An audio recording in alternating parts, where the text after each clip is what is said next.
Assalamualaikum warahmatullahi wabarakatuh. Waalaikumsalam. Kami merasa terhormat diundang karena sebenarnya sebelumnya diminta untuk jadi narasumber, tapi kami mempertimbangkan aktivitas kami di organisasi yang memang mungkin isu ini masih agak baru bagi kami. Tapi karena sudah dipanggil ke sini ya kita coba berbagi apa yang sudah kami lakukan kira-kira seperti itu ya. Kami di Muhammadiyah sektornya luas sekali sebenarnya, hampir sama kayak pemerintah. Saking banyak gerakan yang dilakukan oleh masing-masing lembaga dan majelis, sehingga kita kita tidak tahu mana yang sudah dilakukan dan mana yang belum. Kira-kira seperti itu.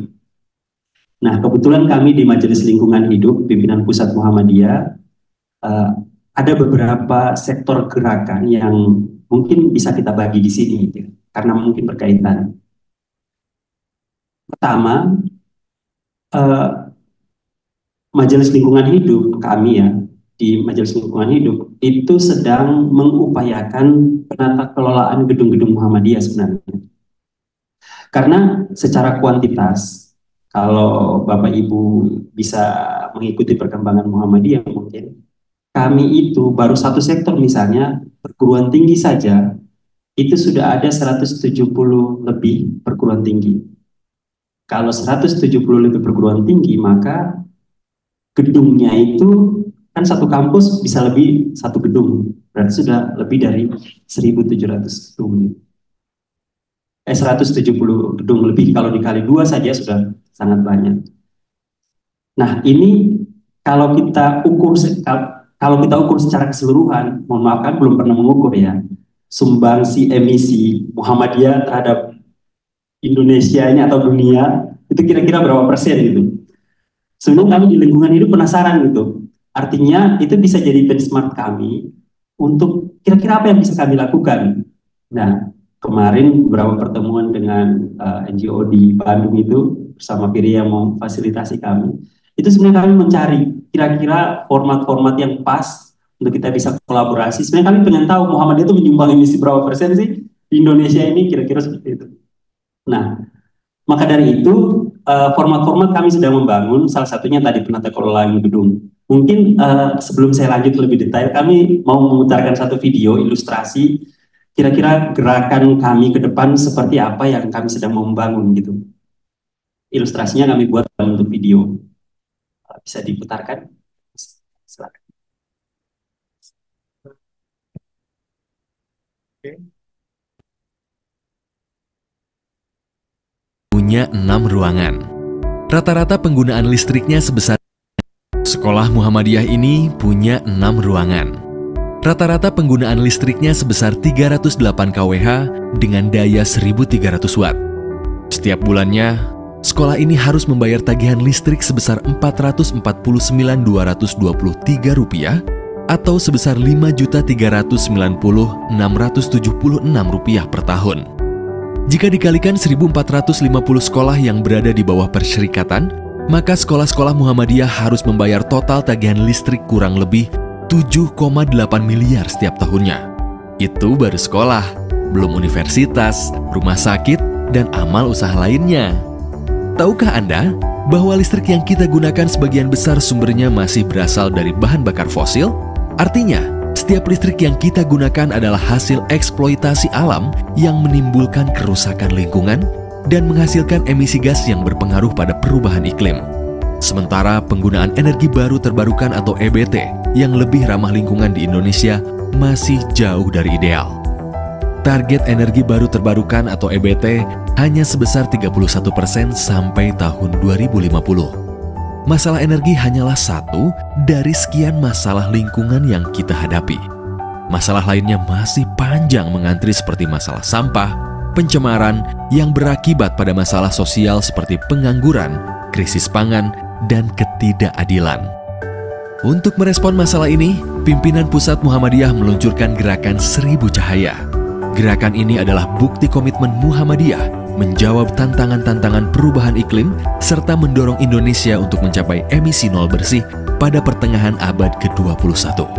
Tujuan gerakan ini adalah mewujudkan energi yang berkeadilan akan mengatasi 3 tantangan besar, yaitu pengangguran, degradasi lingkungan, dan ketidaksetaraan. Pada tahap pertama, 1000 Cahaya akan fokus melahirkan role model perubahan iklim dan transisi energi di lingkungan sekolah menengah atas, pondok pesantren, masjid, serta ranting. Diharapkan, model-model ini akan menjadi inspirasi sehingga Green Movement di Muhammadiyah akan bergulir seperti bola salju yang dampaknya semakin meluas. Green Movement di Muhammadiyah bukanlah hal baru. Pada awal sejarah Muhammadiyah, melalui PKO atau Penolong Kesengsaraan Umum, Muhammadiyah aktif mengadvokasi korban letusan Gunung Kelud tahun 1918 serta masalah-masalah lingkungan dan ekologi dampak dari kebijakan pemerintah kolonial yang memberlakukan tanam paksa, perkebunan monokultur yang berdampak pada eksploitasi tenaga kerja pribumi dan alih fungsi lahan masyarakat pedalaman, pertambangan, dan lain-lain. Secara formal, Muhammadiyah mengambil kebijakan kelestarian lingkungan dalam keputusan Muktamar ke-38 tahun 1971 tentang pembinaan keluarga dan masyarakat sejahtera, keputusan Muktamar ke-41 tahun 1985 melalui program bidang sosial dan kesehatan tentang peningkatan pelayanan sosial. Penajaman ideologi dan pemikiran ekologi di Muhammadiyah terjadi pasca Muktamar ke-44 tahun 2000 menjadi penanda terbitnya Pedoman Hidup Islami Warga Muhammadiyah atau PHIWM yang mengurai dengan lengkap dan komprehensif cara berislam dalam bidang lingkungan hidup dan diikuti dengan teologi lingkungan yang terbit pada tahun 2007, hasil kerjasama antara Majelis Lingkungan Hidup dan Kementerian Lingkungan Hidup. Melalui produk rumusan keagamaan ini, fokus pewacanaan ekologi dan lingkungan hidup Muhammadiyah bergeser dari tema dakwah dan pembinaan, menguat ke arah solusi seperti konservasi, program pengurangan sampah plastik, mitigasi krisis lingkungan, dan lain-lain yang berbasis perspektif Islam. Konstruksi ideologi Muhammadiyah di bidang ekologi dan lingkungan hidup masih harus terus berkembang.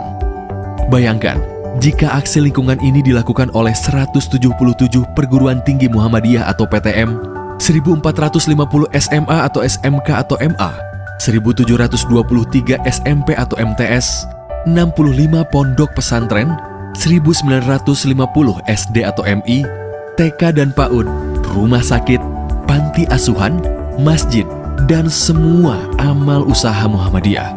Maka, Muhammadiyah 1000 Cahaya harapan untuk kehidupan akan terpancarkan. Masalah kerusakan lingkungan dapat diselesaikan. Daripada mengutuk kegelapan, lebih baik kita menyalakan satu lilin yang akan memberi terang. Kerusakan lingkungan terus terjadi di sekitar kita. Saat kita melihat masa depan bumi ini terlihat begitu gelap gulita, mungkin kitalah cahayanya. Ayo, jadi cahaya dengan bergabung di 1000cahaya.com. Itu ilustrasi Sekolah Muhammadiyah movement yang kami sedang bangun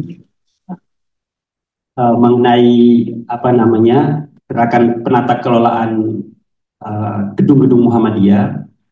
Kami sedang mengusahakan terbentuknya siklus pengelolaan lingkungan yang masif di sektor Muhammadiyah. Kami masih pembenahan di internal ya. Isu yang kami sedang bangun itu adalah membangun gerakan lingkungan yang masif di grassroots sebenarnya. Karena grassroots kami itu atau basis Muhammadiyah itu sebenarnya sektornya kan ada di ranting yang sektor paling kecil dalam struktur di Muhammadiyah. Lalu ada masjid, lalu ada pondok pesantren, lalu ada sekolah. Itu basis yang menurut kami paling kecil ya, sektor yang paling kecil. Nah, sekarang kami sedang mengusahakan pembentukan 4 sektor lembaga ini menjadi gerakan yang lebih green. Green dari apa? Green dari energi, green dari pengelolaan sampah, green dari penata kelolaan air, penggunaan air, dan penghijauan di sekitar. Kalau 4 sektor ini hidup dalam upaya untuk pelestarian lingkungan atau pengurangan emisi, kami yakin bola salju itu akan terbentuk, akan semakin membesar. Gerakan itu atau movement itu akan semakin membesar. Kenapa?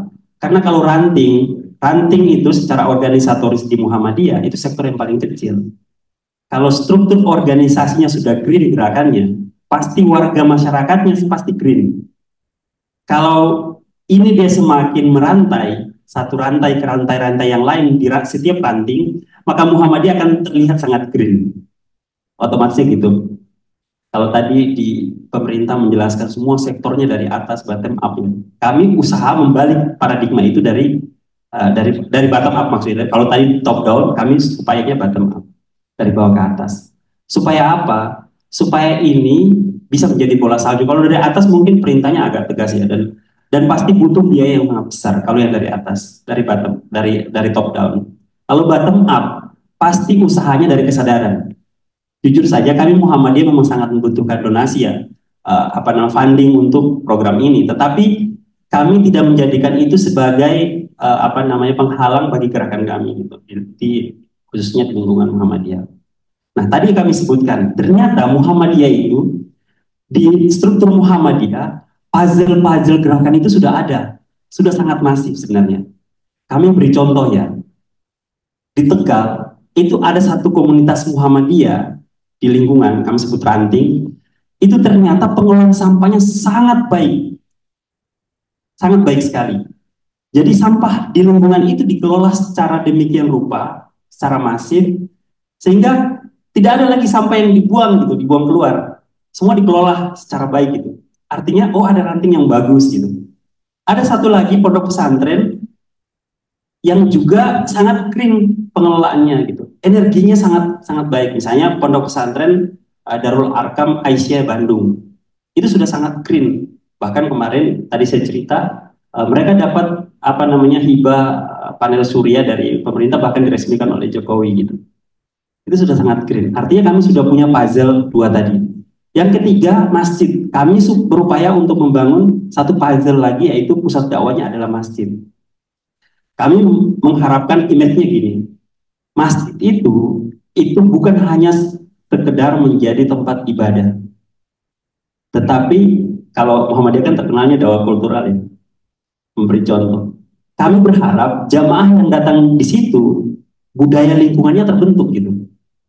Jadi dia buang sampahnya menjadi donasi, infak sampah gitu. Dia menanam pohon menjadi infak. Dia mematikan listrik atau mengefisienkan penggunaan listrik di masjid, itu akan menjadi kultur, menjadi budaya dia ketika dia pulang ke rumahnya atau ke lingkungannya.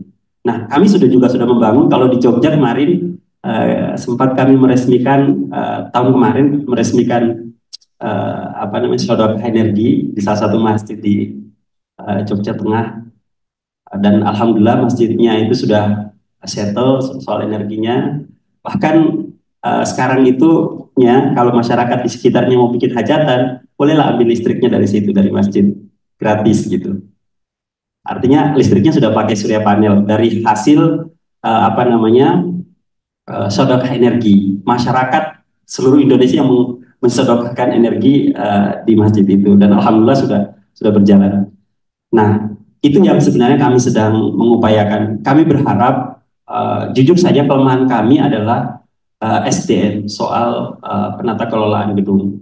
Kami sudah berjalan di beberapa mitra untuk berusaha untuk membangun kolaborasi dalam soal pembangunan SDM khususnya di Muhammadiyah. Kami tahu perguruan tinggi Muhammadiyah sangat banyak, pajal-pajal SDM itu sangat banyak, tetapi jujur saja secara teknis kami masih merasa membutuhkan bantuan. Sehingga maka dari itu pertemuan ini kami berharap ada Muhammadiyah punya 40 juta lebih masyarakatnya, kami siap gitu. Kalau ilmu Bapak Ibu mau mau diwakafkan ke Muhammadiyah, kami terbuka, kira-kira seperti itu. Kalau model dan konsep Bapak Ibu mau diaplikasikan ke Muhammadiyah, mau diamplifikasikan ke Muhammadiyah, kami sangat siap. Dengan fasilitas dan infrastruktur Muhammadiyah yang begitu besar, kami sangat siap. Sehingga itu tadi, bahwa kami berkeinginan bola salju ini akan terus menggelinding dan semakin membesar, semakin membesar. Itu yang pertama. Yang kedua, saat ini kami di Majelis Lingkungan Hidup itu juga sedang membuat satu program kalau kemarin kami menyebutkan mencari praktek baik di lingkungan Muhammadiyah. Praktek baik itu tadi saya sebutkan puzzle-nya, itu ada pengelolaan energi, apa namanya, pemanfaatan listrik. Kalau energi mungkin terlalu luas, pemanfaatan energi, pengelolaan air, penghijauan dan lain-lain, khususnya di perguruan tinggi. Kalau tadi di sektor yang lebih rendah, sekarang di perguruan tinggi. Ternyata setelah kami jalan-jalan di beberapa perguruan tinggi Muhammadiyah, itu banyak sekali perguruan tinggi Muhammadiyah yang sudah mengaplikasikan konsep-konsep yang tadi. Saya kasih contoh misalnya UAD di gedung barunya, Universitas Ahmad Dahlan di gedung yang di Ring Road. Beberapa waktu lalu sempat kami ke sana dan melihat penata kelolaan airnya, khususnya pengelolaan air di gedung terpadunya itu ternyata sudah sangat baik, sangat bagus gitu. Katanya juga sudah berstandar sertifikasi ISO.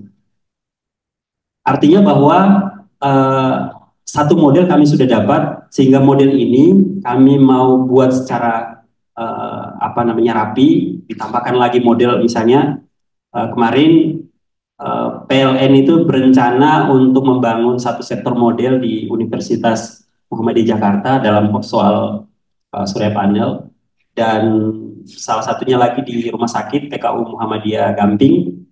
Mudah-mudahan kerjasama itu tidak diputus. Kemarin dengar-dengar isu setelah Muhammadiyah terima tambang, tanya ada beberapa yang memutus kerjasama, tapi ya mudah-mudahan itu hanya sekedar isu. Kita berharap berlanjut. Kalau model pengelolaan penata kelolaan air sudah ada, lalu pengelolaan energi, efisiensi energinya sudah ada, artinya itu bisa kita ramu menjadi satu dan bisa kita tempatkan di satu gedung. Kira-kira yang gedung yang sangat green itu modelnya seperti ini yang dari pajal-pajal tadi. Itu juga sedang kami mengupayakan. Alhamdulillah kemarin kami juga mendapat dukungan dari BPKH untuk green building di sektor perguruan tinggi. Mudah-mudahan ini akan menjadi gerakan kami dan berimpact pada apa namanya, pertanyaan saya di awal, apakah Muhammadiyah itu termasuk penyumbang emisi besar? Mungkin persentasenya, kalau kita nggak tahu persentasenya berapa persen, tetapi mudah-mudahan mudah-mudahan di bawah dari apa namanya 1% kira-kira. Karena kalau kita apa namanya, dengan infrastruktur dan apa sumber daya begitu besar Muhammadiyah, kita nggak tahu karena belum pernah mengukur.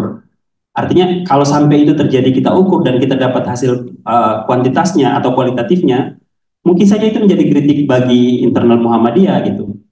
Dan itu yang harus kita karena memang selama ini jujur, misalnya kemarin kami berdiskusi dengan LP3S soal perilaku warga Indonesia terhadap lingkungan. Kami juga mengkritik warga Muhammadiyah gitu.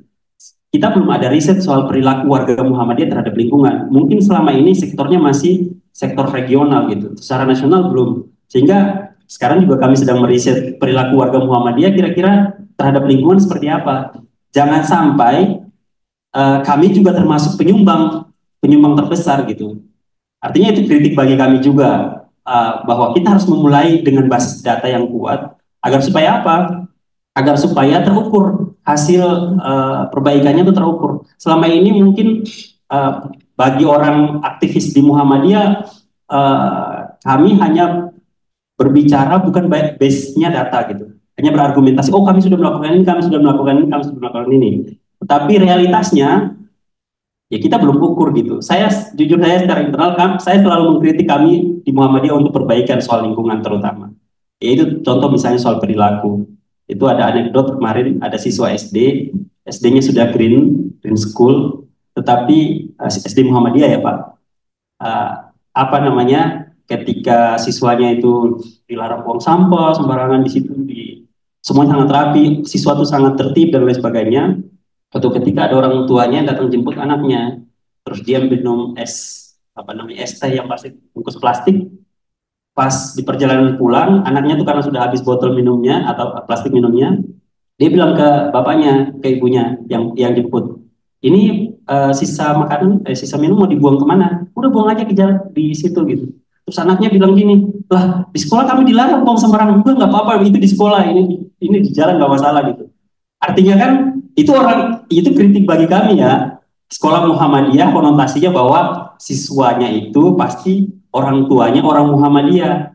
Pasti dia orang Muhammadiyah. Kalau perilakunya kayak gitu berarti belum ada kesadaran orang tua. Nah, itu kami sedang meriset gitu jadi benchmark kami. Nah, kira-kira itu dua gambaran aktiviti kami bahwa selama ini kami berupaya untuk apa namanya membangun gerakan secara kalau tadi di video itu sudah digambarkan bahwa Muhammadiyah dalam melek isu lingkungan bukan baru sekarang, kami sudah masukkan dia dalam kebijakan nasional di hasil muktamar sehingga itu sebenarnya sudah menjadi gerak nasional bagi Muhammadiyah. Akan tetapi ya itulah kalau di pusat bilangnya seperti keputusan seperti ini belum tentu di base root-nya itu bisa mengikuti apa namanya pola yang diterapkan oleh pimpinan pusat. Nah, kami sedang berupaya untuk mengikhtiarkan untuk membangun gerakan semacam itu. Mungkin itu saja yang bisa kami sampaikan. Mohon maaf tidak spesifik karena ini sebenarnya tadi kami sudah menolak di awal untuk menyampaikan karena apa namanya isu yang dibangun ini kami jujur saja masih sangat hijau soal isu ini, sangat baru. Terima kasih. Billahi fisabilillah haq fastabiqul khairat. Assalamualaikum warahmatullahi wabarakatuh. Waalaikumsalam.